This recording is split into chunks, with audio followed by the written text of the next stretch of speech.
Astrology videos எல்லாம் பார்க்கும்போது என்னோட வீடியோ போய் பார்த்துட்டு அவர் என்ன கான்டாக்ட் பண்ணி பேசினார். ஸோ அன்னைக்கு வந்து அவரும் அவங்களுடைய அம்மாவும் 2 பேரும் சேர்ந்து ஃபோன்ல பேசிட்டு ஸோ அப்போ வந்து அவருடைய ஜாதகத்துல என்ன விஷயம் இருக்கு அப்படின்னா, அவர் வந்து மிதுன லக்னம் 7ஆம் அதிபதி யாரு?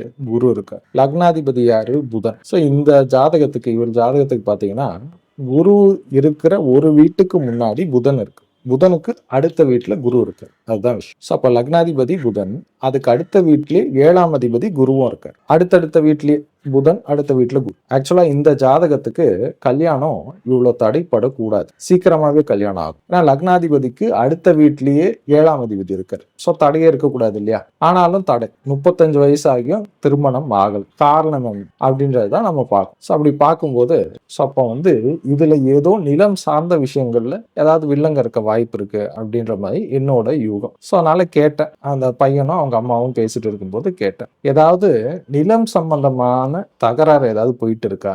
ஏதாவது சொத்து நீங்க கொடுக்க வேண்டிய சொத்து ஏதாவது கொடுக்காம ஏதாவது இஷ்யூ இருக்கா அப்படின்ற மாதிரி கேட்டேன்.